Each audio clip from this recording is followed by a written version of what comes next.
Hey, I have a question for you. Did you know that Amazon loses inventory or damages inventory on a regular basis? And while they do an okay job at reimbursing you, a lot of times they don't. Not until you find the issue and then let them know about it. But that means combing through tons of reports and running things through Excel, doing all these complicated tasks, just way too much. Luckily, I had my team build me software that does this all for me. I called it Refund Genie, and now you can use it too. In fact, thousands of our podcast listeners have already been using it. Here are some real-life results pulled from our FBA High Rollers Facebook group. So here we go. I'm going to omit last names, but if you want to go to our Facebook group, you'll see the post there. But Jared got back over $8,000. Sherry was using another service that got her $5 back, but got back over $6,000 with Refund Genie. Jessica got back $847, and she has a diligent partner keeping up with her inventory. Mark got back over $13,000. Tony got back over $5,000. Andrea got back $2,200 in less than 24 hours. Sebastian got back $2,500 in 2 days. I personally got back well over $10,000 in just the last few weeks. Kevin King, my buddy, he got back over $28,000 in less than a month. And Paul got back $13,900. Now, these are real people in our group. Like I said, all of them. Feel free to join our Facebook group and do a search for Refund Genie, and you'll see a bunch of raving posts. You can join our Facebook group, by the way, if you're not in there already. There's over 17,000 members by going to ampmpodcast.com/Facebook. Oh, one other thing. You can check to see how much money you may be owed from Amazon for free. Okay, so you don't have to be a paid member to at least see how much you might be owed. Okay, you can make that decision after you see the number. By the way, we do not take 25% of your reimbursed money that Refund Genie finds for you. I know there are services that do that. I think that would be a lot. For example, if you're getting back $8,000, we'd feel terrible taking $2,000 of it. Instead, Refund Genie is included in our suite of tools for all paid Helium 10 members, but you get 10 Amazon seller tools that you can use for other things like keyword research, keyword tracking, hijacker alerts, misspelling generation, brand gate checking, listing optimizations, keyword index checking, and so much more. The same tools that I use, the same tools that a ton of big sellers are using. By the way, we also have a 100% money back guarantee. We only want you as a customer if you're thrilled with the tools. So Refund Genie is just one of those tools, and it's included in there. Take at least 2 minutes right now. Okay, you can pause this podcast, go find out, and then play the rest of this podcast. Head over to helium10.com. That's helium10.com. helium10.com. Warning, the following podcast has been classified as insanely lucrative. Listener discretion is advised. I opened a second seller account with approval in writing from Seller Performance with a case on my main account and a case on my new account. Your attention, please. Listening to the AMPM podcast may cause recurring revenue streams and unfair advantages over your competitors. Other side effects may include fatter wallets, fired bosses, and longer vacations. Listen at your own risk. Here's your host, seven-figure entrepreneur and online marketing madman, Manny Coates. Manny Coates. Hello, everybody, and welcome to the AMPM podcast. My name is Manny Coates, and I will be your host, and this is the show where we discuss all things Amazon private label and how to generate recurring revenue streams 24 hours per day during the AM and the PM, hence the name of the show. Get it? AMPM podcast. As a matter of fact, I was just messing with how to control my canonical URLs on my products. It's super awesome. I love this stuff. And while I was doing that, I was making money. How cool is that? Pretty cool, I think. Hey everybody, I am here with Fred McKinnon. He's a 46-year-old e-commerce seller with nearly $60 million in sales over the past decade. And he did a whopping $14 million in sales last year alone. Fred, welcome to the show. Hey, Manny, thanks for having me, man. Yeah, it's my pleasure. Man, I don't know where to start. There's so many things I want to ask you. Why don't you, well, actually, before I get your story, I want to get some numbers out of the way. What were your sales numbers for December alone? Okay, hang on. I can pull that up for you. Yeah, so it looks like we did about 1.6 million in December. Wow. Okay, so that's some pretty serious volume. Yeah, and I got to tell you, we were suspended for about 4 of the highest peak days in Amazon. Why'd you get suspended? Well, that's a huge story. The short story of it is we did absolutely nothing wrong. It was a scary, horrible story. It was a Friday night. I was working in Seller Central, and our site, our store runs off BigCommerce. And I've waited for years for BigCommerce to accept Amazon payments as a payment method. And somewhere around they pushed an update so that people could use Amazon payments on our website. And long ago, I think with Magento or something, maybe we used Amazon payments and a lot of customers used it. So I was like, finally. So I'm in Seller Central, and you go into like settings or something, and there's all the services that you're enrolled in for Amazon. And so I just clicked the link and I filled out the form, to get all set up for Amazon services and get my API key and all that kind of thing. So you have to fill in your routing and banking account information for Amazon payments, right? So I fill it in and I hit the submit button, and it spins and it spins. And then on the next screen, it's the login screen. Yeah. So I logged back in and it didn't take my credentials. Logged back in. It didn't take my credentials. I've been around long enough to know this isn't good. So I reset the password, get the email, go through the reset password process, password accepted. I can't log in. I can't even log into my Amazon shopper account. Everything is blocked. So long story short, call seller support, and they're like, yep, looks like your account has been suspended due to suspicious activity. You're going to have to talk to seller performance. And honestly, Manny, I'm not too freaked out or worried right now because we're really just blessed to have a part of Amazon called Premium Dedicated Account Performance Management, meaning I can talk to someone in seller performance on the phone. A lot of sellers don't have that, and it's a wonderful, wonderful thing to have. And you have to be invited into that program, but instead of sending an email to that black hole of seller performance, Right. Yeah. and wondering, are they ever going to answer? I have this premium performance management team, and I'm supposed to be able to call them, and they're also supposed to call me proactively if there's ever any action that goes on my account. Well, they didn't call, and they also didn't call me back. And in their little terms of service, they say within 24 hours, we'll respond to your email. Well, long story short, it was late Monday afternoon before they finally answered.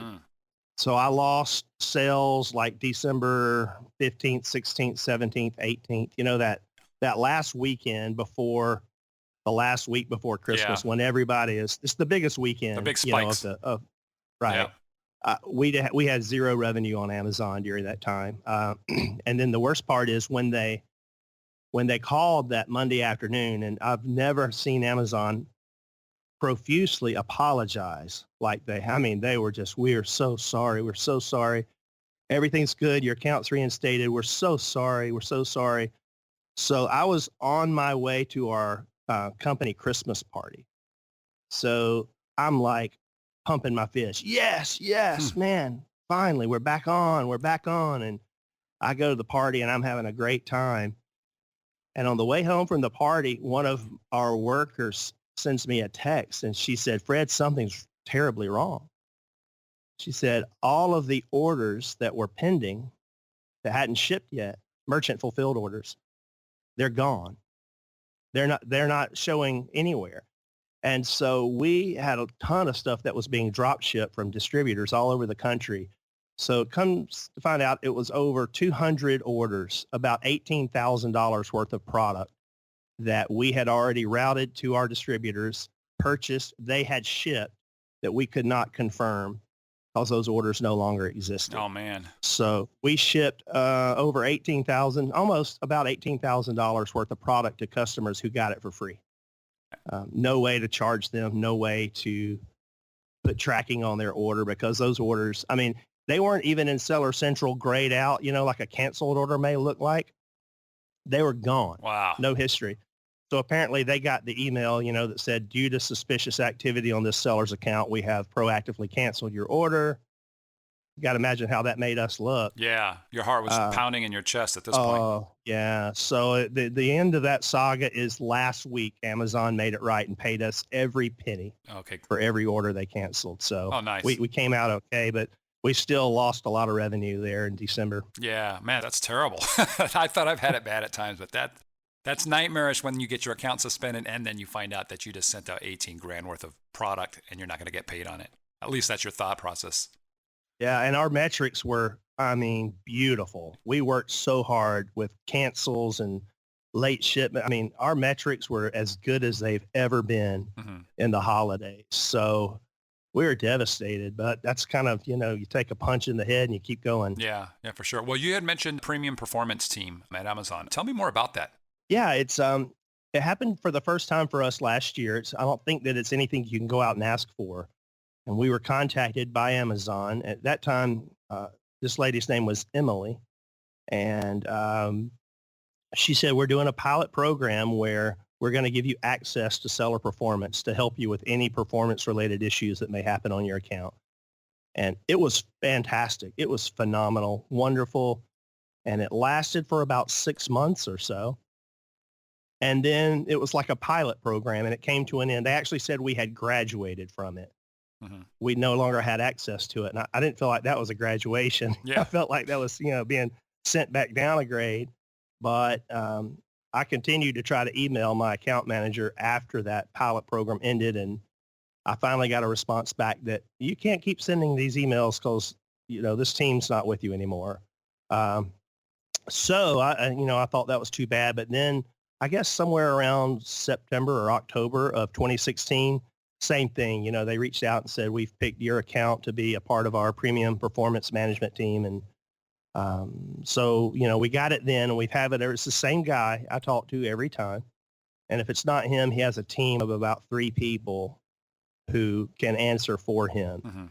But if you go to, if you happen to be one of the lucky ones that get that over in Seller Central, when you go to contact to create a case, and all of the options are there, on the left, all the different topics you can choose before creating a case. There's one there called seller performance. Okay. So it's really something I'm happy to have and hope I never lose. Yeah, that sounds pretty cool. And it doesn't cost you anything to be in the program? No, not at all. Okay. I'll have to check into that. I know that they were rolling out some other programs, I guess, for higher end sellers or people that are doing pretty good volume. So I'm going to reach out to my contact and see if this is what you actually did. Maybe they just changed the name. So very interesting. Yeah, maybe so. Well, let's go back a little bit. Let's find out how you even got into this. Okay. So you started about, just over 10 years ago? Yeah, that's about right. And I just kind of stumbled into it. You and I and people like us share one common thing, and that's that entrepreneurial DNA, I guess, that if you have it, you can't do anything about it. You've got it, too bad. You're right. So I was the kid, on the bicycle selling Christmas cards and gift wrap and jump rope for heart forms. I was at every doorstep in my small little town. They knew if Fred drove up on his bike that he was selling something. So, I've always had the blessing and the curse of anything that I happen to be involved in, finding a way to somehow monetize it. I don't know if that's really a noble thing or not, but at the time, I was running a small web hosting company. And even that story, I had a website set up to sell the music that I was composing. And I was producing some albums in our recording studio for some independent artists, and they would always want to sell their music on the web. So I started packaging our studio production packages with, we'll also build you a website and help you sell your music online. Okay. And that turned into me reselling web space, owning a hosting company. And then in the midst of that, one November, one of my older brothers, I'm the youngest of 4 siblings, 2 older brothers and an older sister. One of the older brothers called and wasn't very internet savvy, and he was trying to find Lego Bionicles. Maybe somebody remembers that toy. I remember, yeah. Lego Bionicles, right? Yep. It all started with Lego Bionicles. He's like, my son Ethan wants Lego Bionicles for his birthday, and I can't find them anywhere. Can you help? Can you do eBay? So yeah, man, no problem. So I jump on eBay, and sure enough, man, Lego Bionicles are there, but they're selling, they're gone, they're sold. And I knew how to do the old advanced search where you can search sold or completed listings. Mm-hmm. And every single Lego Bionicle on eBay was green, meaning it had sold. And all of a sudden that light switch flipped, and I could care less about helping my brother by buying one. All I wanted to know was, how can I find out where to find them wholesale? Where can I bulk buy Legos? You know, that entrepreneurial spirit kicked in. It kicked in, and I think that I did actually go and buy a set for him, but I kind of went down the rabbit hole that night, and I Googled and I searched how to find wholesale toys, and I discovered drop shipping, and I'd kind of heard of that, but I didn't know really what it was, and so I fished around. I'm the type, like, when I get my mind set on something, I dive down the rabbit hole. It's like I tell the wife and kids, I'll see you in a couple of days. Don't come in. Close the door. And I like just lean over the computer and just digest everything. And that particular night, I threw $100 in and subscribed to a platform that allows you to search its directory for drop shippers. And there were plenty of them out there, and I'm sure a lot of them were fraud or scammy, but I think I gambled and I hit the jackpot. And sure enough, and I typed toys, and I found 2 or 3 little distributors who supposedly would drop ship for you. And I signed up and filled out the forms, got approved, downloaded their feed, spent a little while searching how to become an Amazon seller, signed up to, and that, it wasn't called Amazon Seller Central then. They were called Z Shops. So this is before FBA. FBA didn't exist. And so if you were a marketplace seller, it was called a Z Shop. Mm-hmm. And so, how do you do that? And then there was no Shopify. There was no BigCommerce. So the thing that everybody was using then was this free shopping cart called OS Commerce. So we built an OS Commerce shopping cart and called it like Discount Kids and Toys and Games, put it on one of our web servers and uploaded the file to that and to Amazon, and a little business was born. A few days later, we had a few orders, and we emailed them to our distributor, who drop shipped them with our name on the box, and we collected our first payment was December of that year, and it was $400. And they're like, wow, this is kind of cool. Right. And all that, from my bonus room over my garage. So that's how it all kind of started, and it just sort of evolved from there. So from $400, what were your numbers, if you can recall, the next year? Actually, I have that somewhere. If I'll keep talking to you and try to move my microphone towards the computer, because somewhere I have a journal of that, and it took a really long time before things really skyrocketed. Yeah. It took So Z Shop. Okay. That's a Z Shop. Yeah. I didn't know that. Because you started so long ago, is your Seller Central account on the daily payouts, or did you convert over and pay out every 2 weeks? I get paid weekly. Weekly. Okay. All right. Weekly. It's a weekly disbursement. And I can tell you, I probably shouldn't be saying this on the podcast out loud, but back last year, I opened a second seller account with approval in writing from Seller Performance, with a case on my main account and a case on my new account, all saying the same thing. So I'm protected. I feel good about that. Mm-hmm. But I kind of, see what it's like for people that are just getting started, because that second account's gated in a whole lot of categories, and I only get paid every 2 weeks. And honestly, even the seller support, I feel like is completely subpar compared to my other account. Yeah, it is a little bit more difficult now for people to get in. So now, are you still looking for that number? If not, we'll move on. Yeah, I'm looking for it. We can keep talking, and I'll just keep searching for it here. Okay. So you did, what was the number in December? Was it 1.6 million, you said? Yeah, that was pretty close. 1.6 million. How much of that, and actually the entire 14 million for the year, for 2016 that you generated, how much of that was private label? Very little. Very low. So almost nothing. Probably about 50,000, 60,000 maybe. I didn't get my first private label product in Amazon until around July or August. Okay. So if you had to break it down in terms of where the money's coming from, what would it be? Well, let's pull up last year. I happen to use Channel Advisor, which is very pricey. but it's pretty phenomenal how you can access your data. Mm-hmm. So I'm actually here in front of it. I'll pull up the year for you. Okay. It'll be pretty surprising. Yeah. And with Amazon, if you're not doing private label, then what are you doing primarily? It's just all We do private label, some bulk purchases for FBA, or we've started warehousing some of our own items that just don't make sense. Stuff that's small and light.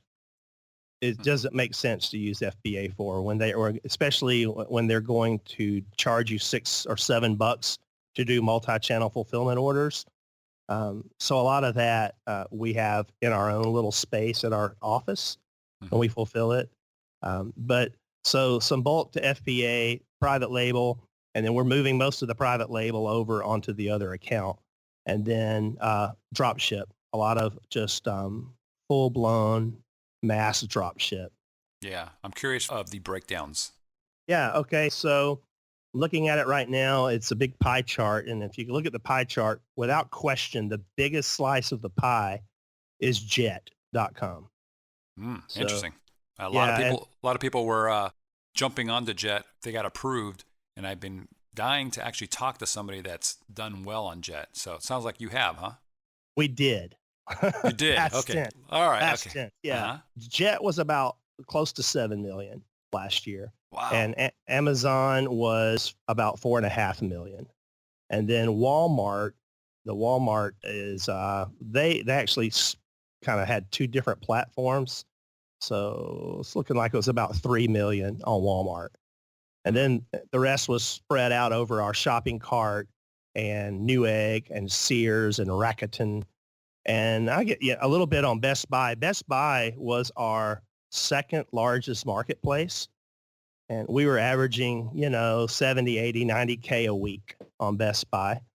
And in February of 2016, woke up one morning and got an email from Best Buy Marketplace saying, and basically in summary, what it said was, we've decided to discontinue the Best Buy Marketplace tomorrow. Oh, geez.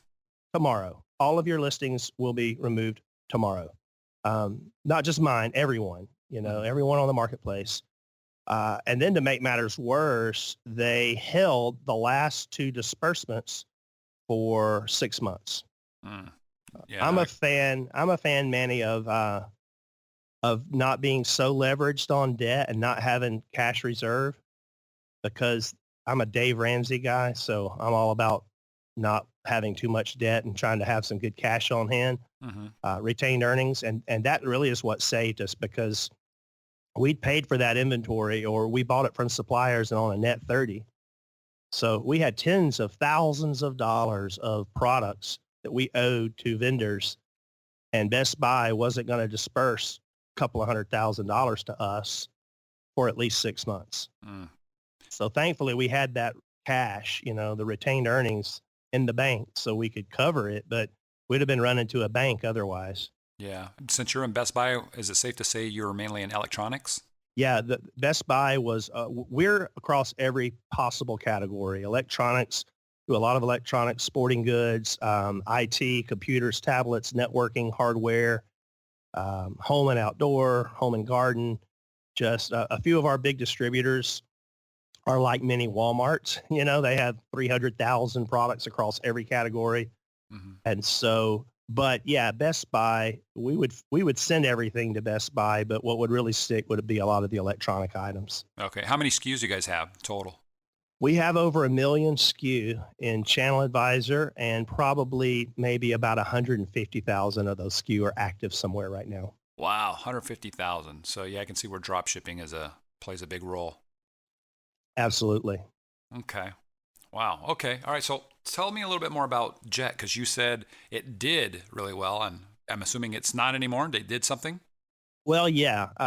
And I think that Jet approached us in the same way that Walmart approached us as a seller, because they saw our presence on Amazon, and they saw that we had tens of thousands of products in our catalog. And it was important for them to have as many products represented in their catalog as possible when they launched. So way back early, in the spring of last year, we began to talk to, or maybe I'm getting a hit. Maybe it was the spring of the year before, but I'm pretty sure it was the spring of last year. Help me out, Manny. When did Jet launch? It was just last year, right? I don't know exactly when they launched off the top of my head. I know that they were announcing the ability for people to start joining. A lot of Amazon sellers were coming in 2016 and putting their stuff on. Yeah. I think it was late summer, early fall when they kind of went live to the public. Right. Yes. And that's right. yeah, so we were we were talking to Jet back in the winter or early spring, and they contacted us and said, we want to work with you as an onboarding partner. You'll be a launch partner. So you'll be part of the launch. And had never heard of it. I thought it was a really clever, cool idea. I loved the concept, was excited about it. And so we started onboarding, and then we went through, and man, it was sloppy. I mean, the back end was pretty non-existent. It was still code. I mean, a lot of things you couldn't even see. They didn't even have the web interface built for most of the things that you needed. So we went through their launch, and they kind of had a private friends and family only launch where there were only a few thousand people that had access to shop on the site. They ran that for a month or two, and then they expanded that out a little bit before they had their big launch, like in, I don't know, August, September, somewhere in the fall. When that happened, there was no competition for most of the items that we had. And so, oh man, we had, I would say average $150,000 to $200,000 a week in weekly disbursements from Jet. So Wow. we thought, woohoo, we were excited. Yeah. Was that coming from a lot of SKUs, or was that from just a handful of them? Both, a lot, but it would also come from one or two SKU. What was happening though, well, and then somewhere around November, all of a sudden that cut in half overnight. And I talked to my account guy, and I was like, what has happened here? He's like, well, we just onboarded another partner who has 1.8 million SKUs. So, wow. And so all of a sudden there's competition. And as they grew, so did the competition. And that's kind of where we are now. Two big things happened for us with Jet, or I would say three things. One is they continued to onboard more retailers, which increased competition. Because we're all selling when you're drop shipping, it's not like private labeling where you control your price, where you control your brand, you control your product, your margin. When you're drop shipping name brand items that everyone else is selling, and pretty much everyone else is probably buying from the same distributors, it gets dog eat dog real quick, So more partners create competition, and then Jet started to kind of go behind us or around us and go straight to our distributor. And the distributors that we would buy from, some of them began to drop ship directly to Jet customers for Jet. So we kind of got weeded out, which wow. I wasn't very happy about. Yeah. And then the third thing is the way Jet's model is this was insane. They would always give the customer market price, no matter what the retailer, and they call, like, if you're the seller, they call you the retailer or the partner. So when you check out on Jet, it'll say being fulfilled by our Jet retail partner. And it may say your name or it may not say your name.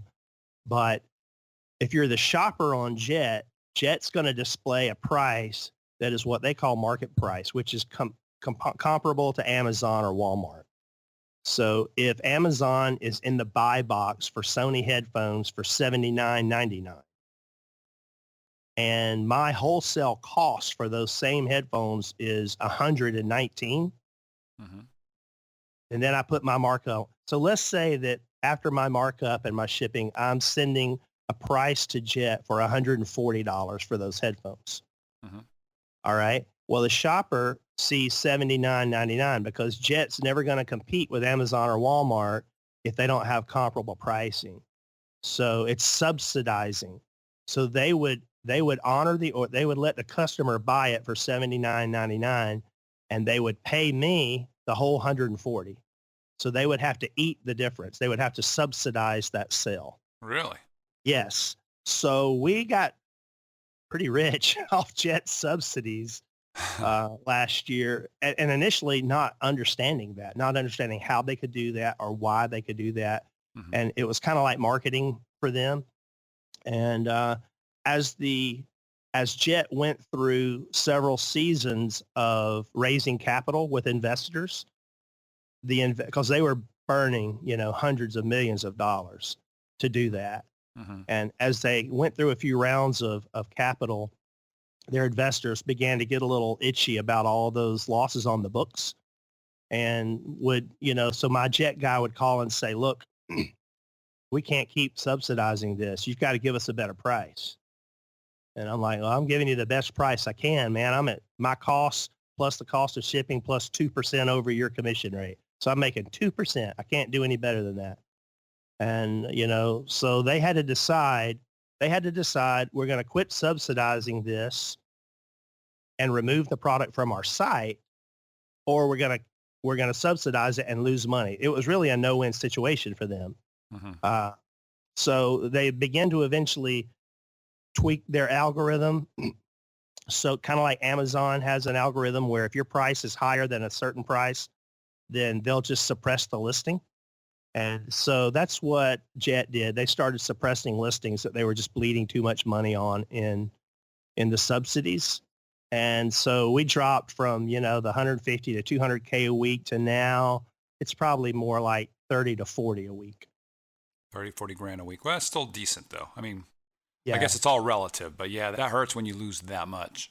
Right. But I'd rather have 5K a week, with 30 or 40% private label margins than 30 or 40K a week with 3-4% drop ship margins on name brand things.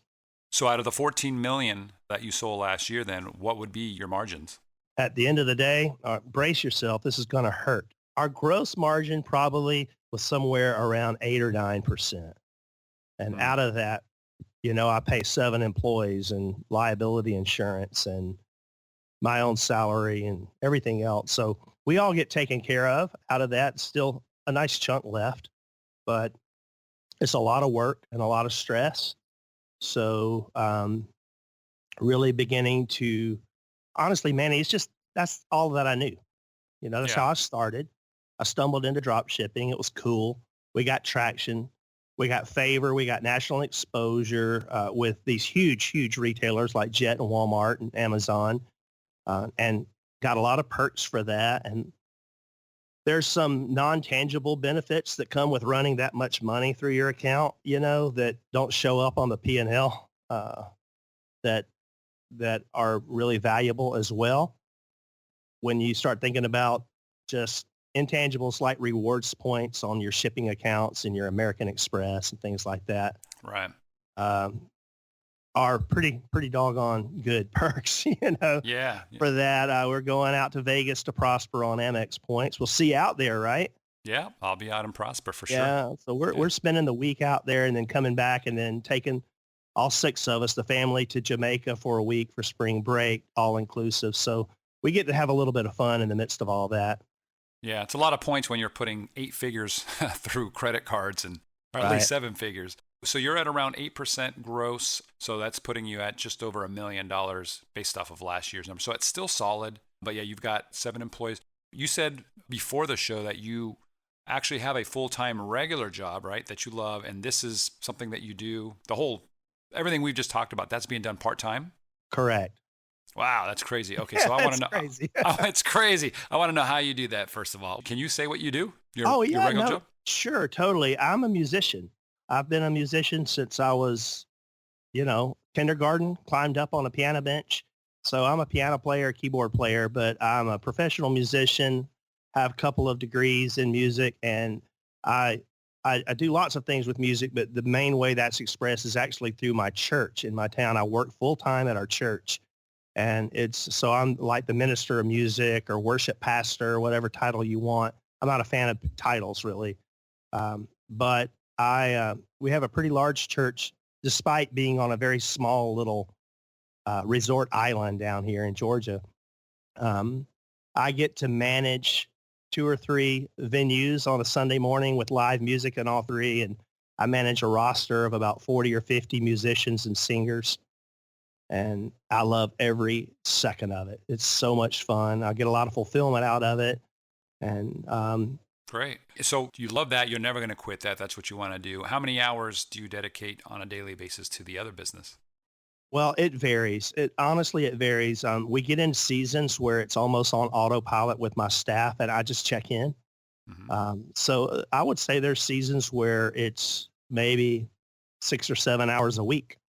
Wow. Right Okay. now, because of a lot of the private labeling that we're beginning to do and a big pivot to do a lot more bulk and FBA and wholesale, I'm way more involved, and I'm also going through a real challenge in getting a better handle on our accounting, our numbers, and our margins.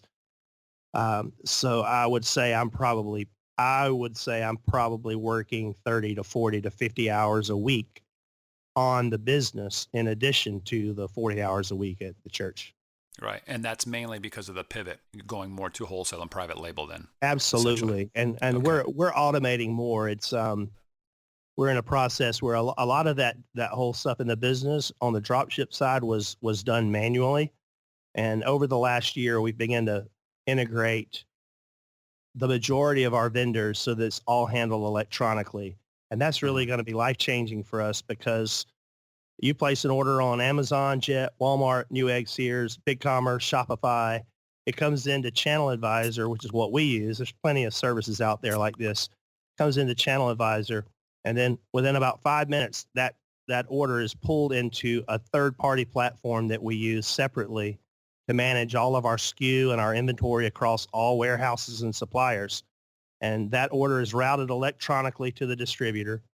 The distributor picks, packs, and ships it, sends back tracking, and the whole thing is turnkey without us touching it ever. Nice. So that's Channel Advisor. I don't use any of those tools because I'm strictly private label right now, but Yeah. is that similar then to Skubana and ShipStation and those things? It's not similar to ShipStation, and I'm not really sure if it's similar to Skubana. The Skubana guy's going to be out in Vegas in March, so I look forward to talking to him and find it. I've heard that come up several times. Mm-hmm. What Channel Advisor does is it's like the mothership of all of our SKU and all of our products and all of our logic and business rules that have to do with quantity and cost.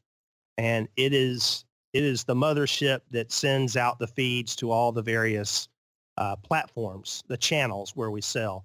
So there's an outbound feed from Channel Advisor to Amazon, Walmart, Jet, Newegg, Sears, Rakuten, BigCommerce, Shopify, eBay,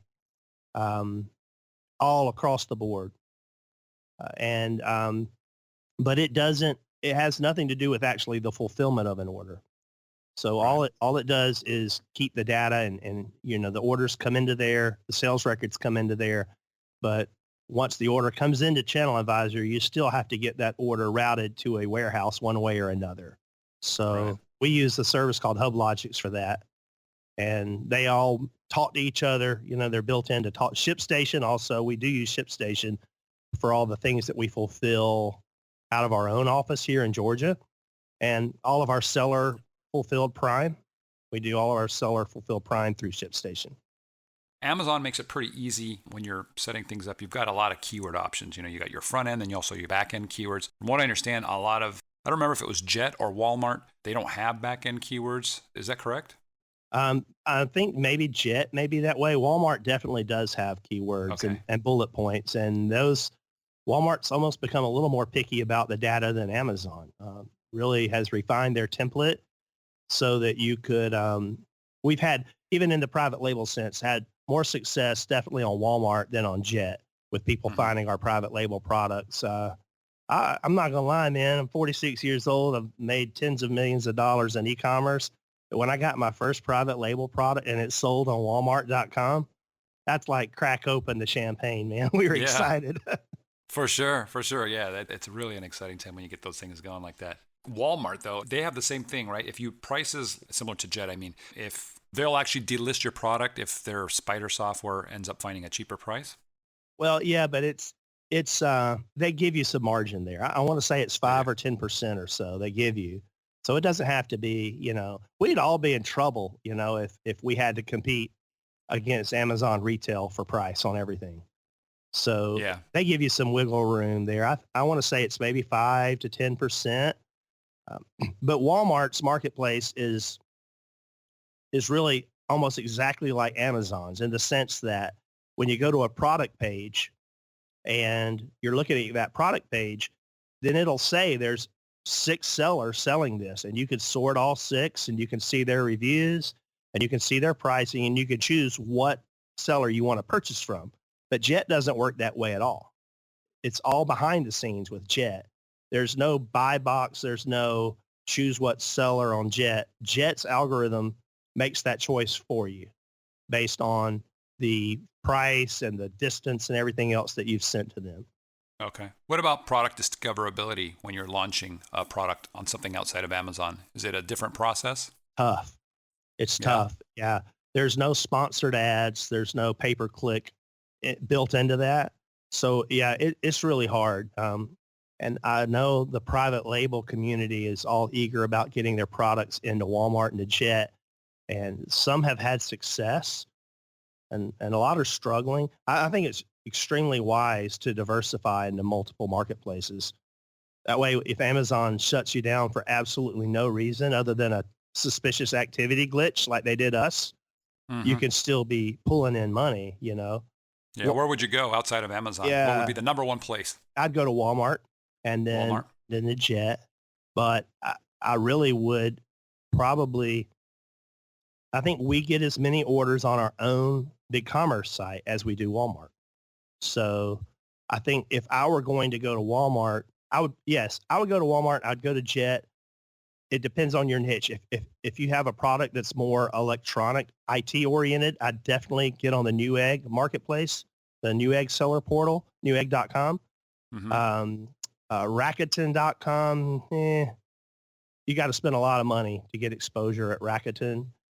There's always eBay, of course. We've done extremely well on eBay over the last year, in part because they offered us a fantastic promotion where we could list unlimited listings with 0 insertion fee. Oh, so nice. Yeah, You get some good deals. Well, and that was the whole thing. They called. I didn't know they had real people, that call you, cold call, sales call, literally a cold call. And there's like, this is so-and-so Andy from eBay. And I'd like to know why you have 86,000 products in your Amazon store and 21 in your eBay store. I was like, well, that's easy. We don't have to pay a fee to list on Amazon, and we do on eBay. And so really the only thing we list on eBay is our open box returns. And he's like, well, what if I made that go away? I sat up straight in my chair, I'm listening. So, yeah. Okay. But, to answer your question, I would do Walmart and Jet, yes, but I would absolutely invest in Shopify or BigCommerce. I've always been a BigCommerce guy. I have 2 BigCommerce stores. And just last month, I finally signed up for Shopify for a third brand that we don't even have the product out yet. I got my prototype today. My sample came today, literally. So we have a Shopify store that we opened for that brand. So I'm still kind of trying to figure out Shopify as it compares to BigCommerce. But I would really say to your listeners, if you haven't set up your own site yet, that's critical. Get that done. Because if you're going to have to invest in Facebook ads or Google ads or some sort of pay-per-click marketing to drive traffic, you may as well drive it to your own website. Yeah. And you're not paying the commission there, and you're capturing the customer data there. So it's really more of a win than to try to get discovered. Yeah. How much are you spending on advertising to drive traffic to your websites? Very little. Very little. Is it all SEO? Is that what you're doing? It's just organic traffic? No, we're doing Google Shopping and Facebook ads. On the big account that's more drop ship, it's I think I have like literally a nickel a click bid on Google Shopping because we have so many products and because it's almost everything on the big site is drop ship, the margins are really low, 4 or 5%. So you just can't break even doing pay-per-click and making 4 to 5% margin on a sale. So we do that really to have name exposure for marketing sake, to have our name and our logo out there and to drive traffic to the site. And by driving traffic to the site, they get that Facebook pixel stuck on their computer, that cookie. Mm-hmm. And so our retargeting ads are working pretty well over on Facebook. So if you come to our site and you look around and then you go to your Facebook page, all those items that you looked at are going to be showing up all over your Facebook feed, and so we spend a little more on, probably $500 or $600 a month on the other account for private label. And that one, I'm running 2 campaigns. One is just a pure traffic campaign, put up some pictures of products and things like that and drive people to the site. And then the second campaign is a conversion campaign that displays products from our catalog. So, but the conversion campaign really didn't even have enough users associated with it to get impressions until you had traffic. So it's kind of a 2-step process. First, you have to send traffic there and fire that Facebook pixel or fire that Google pixel or that MailChimp pixel. You have to do all that to get the traffic so that you can start building a lookalike list and, a mailing list and that kind of thing. Okay. So, but that's pretty smart. So you pay roughly about a nickel to get them over to the site and get them cookied, get them pixeled. And then from there, you're just showing them ads on Facebook, essentially. Right. So $500 a month, what does that equate to? You said that you're not paying that much, but your margins are pretty slim. Are you actually profitable on that at this point with your private label? Oh, no, yeah, we're definitely profitable on the private label. I would say we probably break even on the big account that's more drop ship. Mm-hmm. So that's more of a break even, definitely profitable on the private label. Okay, and that $500 per month, is that basically account wide or is that only on private label or only on your drop ship stuff? That's just that's just the private label.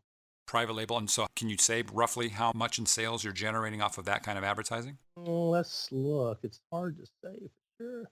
This is really interesting to me. We're always looking for outside traffic and how to drive cheap traffic, essentially, that converts well, not only for our products, but for, whether it's our Facebook group or our Helium 10 software or you name it, right? There's always something. But last year overall, we sent about $87,000 in sales. 87 to big commerce, but again, the amount that we did private label was only about $1,000 on an average ticket of about $25. So, but we only launched that, like I said, I launched the big commerce site for our first private label brand in October. Okay. So, we did about $1,000 since October. Okay. All right. Interesting. I'm going to have to experiment with that a little bit more. Would you actually expand out to other countries on Amazon before going to Walmart or Jet? Absolutely. If it's practical. I've been trying to do Canada, honestly, for a year. And this is where I need to start to put into practice what I hear a lot of you guys talk about on the podcast and get a VA, someone, a virtual, because I think if I sat down and I focused myself and just went through the paperwork with FedEx to get this NRI, non-resident import, you have to have an NRI, it's called. There's some paperwork. I'm not a fan of paperwork. I hate it. And I hate answering all those dumb questions, and I don't know how to answer half of them anyway. So it's like, I'd rather be shot than have to answer that 3-page NRI, right? And the guys at FedEx, we spend untold amount of money with FedEx because everyone that drop ships for us bills to our FedEx account. So the guys at FedEx are like, Fred, come on, man, we can knock this out in one afternoon. But that's the only thing holding us up is getting the non-resident import. There's like an ID number or something you have to have before you can do FBA in Canada. Our seller accounts are already unified, so we can send to Canada, Mexico, anywhere in North America. I'm not really interested in going overseas yet, like to Japan or anything like that. Just the sheer amount of trouble we had internationally on eBay alone, it's kind of made me not want to deal with all that right away. Yeah, interesting. Yeah, I know that's one of my things for 2017 is expanding out. I might do Canada, I might skip it, but I've been looking at UK and Japan, actually. It's funny that you mentioned that. But I'm also looking at Walmart as an option. So it'll be interesting. I want to see where everything goes with 2017. I do have a question about, you had mentioned hiring a VA. You said you have 7 people on your team. Where'd you find these 7 people, and what do they do? Why do you have 7? And they are my rock. They are incredible people. All of them initially were local to me, and now only about 3 of them are. So one lady that I have full time, she lives here, and she's just a local person that a friend of a friend. Actually, her son was the full-time web designer back when I had the web hosting company. And so I knew her that way. I knew her from our church. And she works full-time, and she does customer service. So she handles a lot of customer service tickets and emails and phone calls.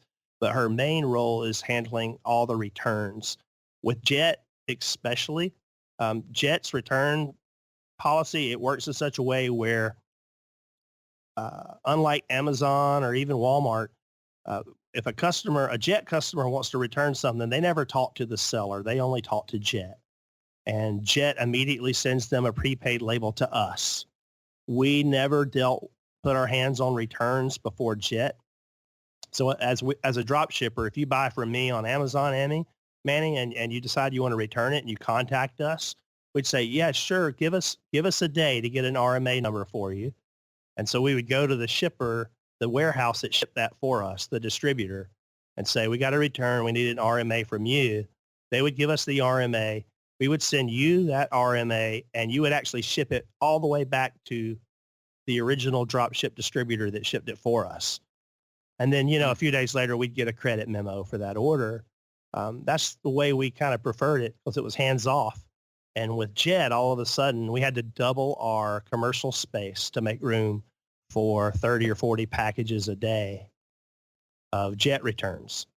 Mm-hmm. And so that changed her job description dramatically, where, she was pretty mobile and remote and could work from a coffee shop, but she has to come in now a lot and process those returns physically and consolidate them. And then we have to sell them or resell them or send them back to distributors for credit.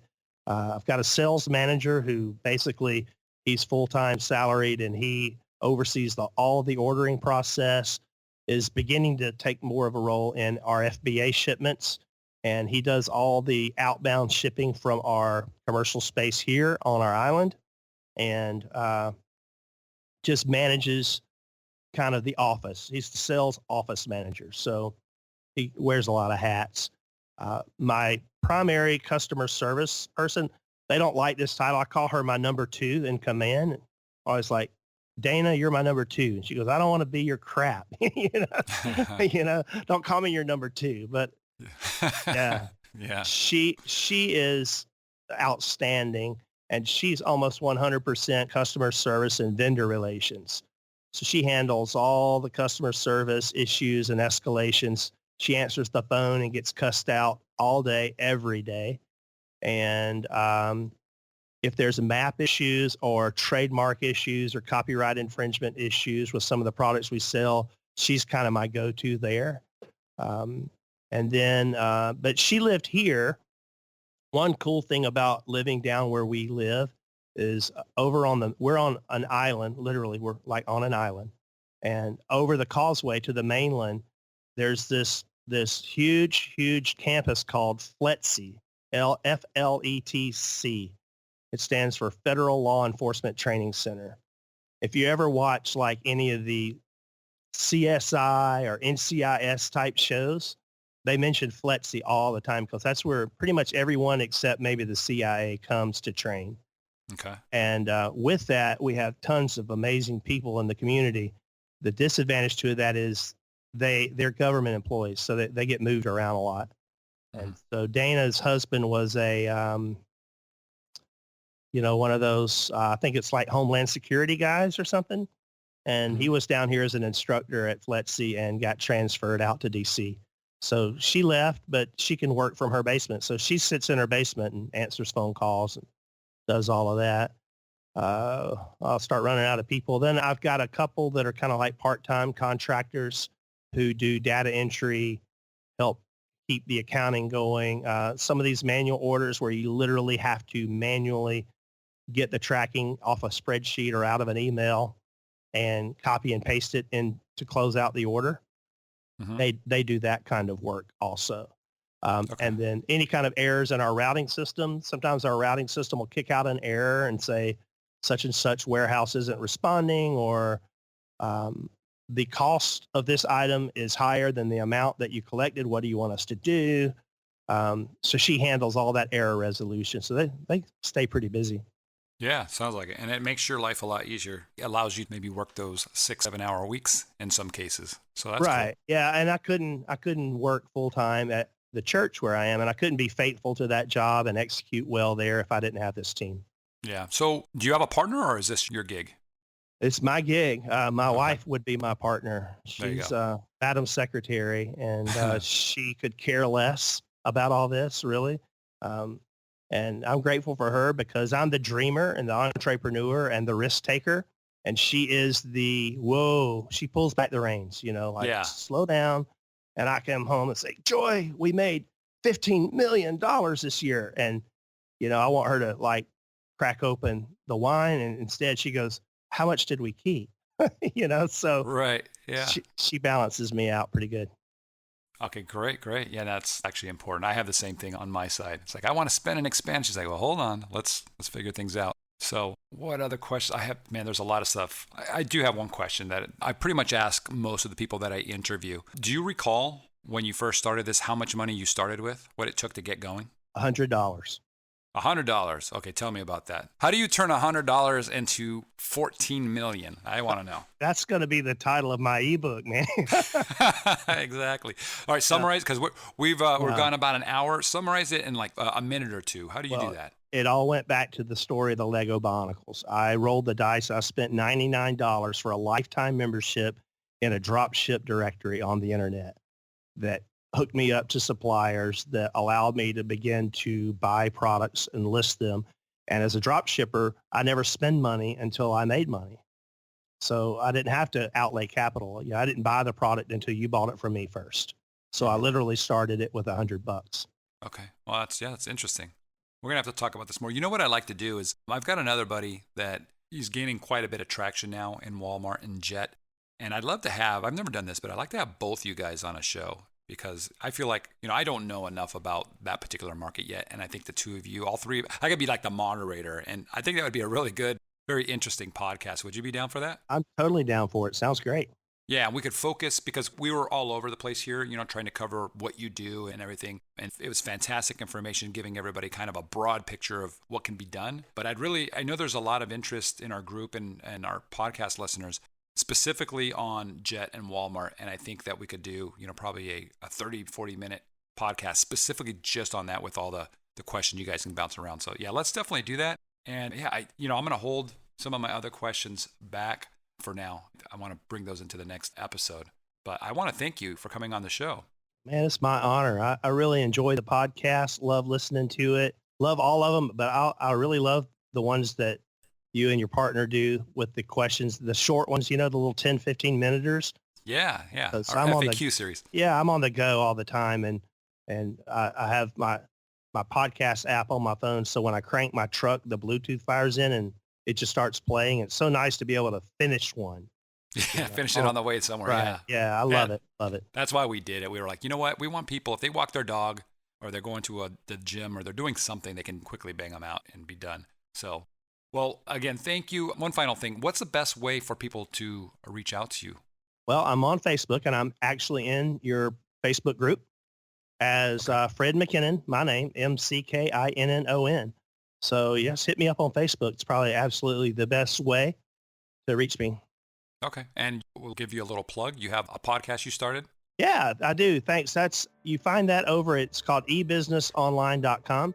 And there's a hyphen after the E. So it's e-businessonline.com. And I talk a little bit about all this stuff on there with a little blog here and there, share some industry news and try to kind of tell my story on the podcast of some of the aches and pains that I've gone through over 11 years that maybe I hope that other people won't make the same mistakes that I made.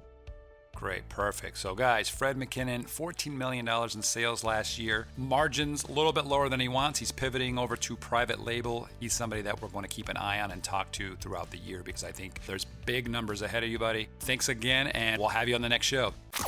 Hey guys, if you liked that episode, definitely check out episode number 102. That's 102, and that's our FAQ series where the question asked is, should my private label product be packaged individually or will Amazon take care of the packaging? We'll answer that and more in episode 102. Hey guys, listen up. If you're loving the content from the podcast, but you want to take it to the next level and learn advanced strategies, the strategies that I'm using to take myself from $1.6 million in sales last year to what I'm hoping will be $4 million in sales this year, then listen up, okay? I just need a few minutes of your time because this is going to be awesome. I've created a high-end paid training group called the Illuminati Mastermind. Now, before you go, what is the Illuminati? I'm just going to tell you. The modern definition of Illuminati is a person who is enlightened beyond others about a specific topic. In our case, that topic is private label. Our Illuminati members will be enlightened in the art of outsmarting, outranking, and outselling their competition. So let me tell you just some of what has been covered so far in our monthly training. Okay, we talked about a secret strategy we use to ensure that our supplier is giving us the best possible price. And this has saved us tens of thousands of dollars already this year. It's probably going to be over $100,000 for me personally by the end of the year, right? Because if you're spending $6 a unit on a product instead of $3 and you think you got the best price, you're getting hosed, right? So we're going to show you how to fix that. We also talked about a quick service that I linked to my Amazon account that should generate me more than $20,000 in sales this year alone from eBay. And I wasn't going to be selling on eBay, but guys, this took just 15 minutes to set up and I never need to do anything again. And I'll be honest, I didn't even set it up. I just kind of pushed it off to somebody else and they did it. How to add high converting coupon buttons to your pages that almost nobody is doing. This one really blew away a lot of people. And that's just in our free webinar. Okay, the free webinar that I want you to check out right now. That's going to be at illuminatimastermind.com. So write that down, illuminatimastermind.com. If you join us on the paid membership, we open the floodgates for you. Okay, our paid Illuminati monthly training members just learned how I save myself over $1,000 per month, sometimes $1,500 per month on freight forwarding with just a 1-minute tweak. It's super simple, and this is easily going to add up to at least 12 grand this year, maybe more, and that's money in my pocket. We also talked about who I go to on Amazon for better seller support, right, than the general seller support staff, because I seem to never get anywhere with those guys, and I know a lot of people complain about them. So I'm going to tell you what I do to get by them. And we're going to talk about a service that Kevin King uses to get his products included in tons of catalogs and gift guides. And these things generate sales for him daily. And it really crushed it in all the Christmas guides that he got his products into during the holidays. We talked about how to force Amazon into giving you the perfect keyword-filled URL. Okay, so that you rank better with SEO. If you don't do the exact process, you're just going to be given a random URL with a bunch of keywords from your title, and it's just a mess. It doesn't do anything for you. We also talked about how traditional product inserts, standard paper inserts you put into your product boxes that you hope someone will type in the website and go register the warranty or whatever it might be, how those are pretty much obsolete unless you are part of our group. And if you're part of our group, then you're going to know we have something we call the Illuminati inserts, and they're going to blow your mind. It's crazy, right? You got to get with the 21st century.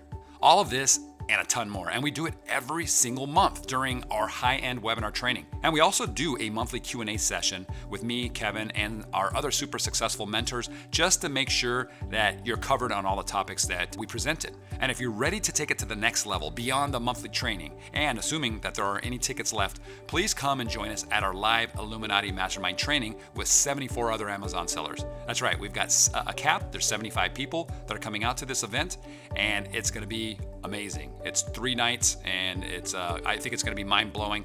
The guests that we're bringing out to speak, the mentors, are top level. A lot of these guys have never spoken at other events. We got them to agree to come out to our event, and we're super excited.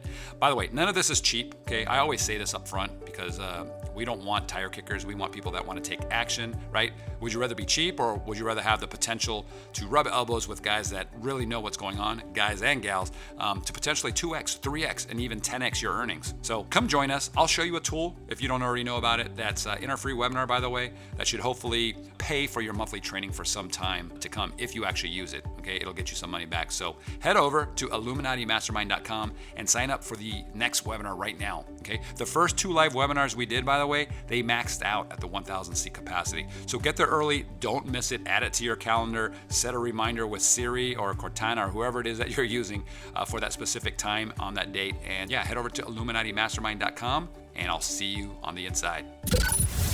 You've been listening to the AM/PM podcast hosted by Manny Coates. For more information, insider tools, and to get the resources mentioned in this episode, visit ampmpodcast.com.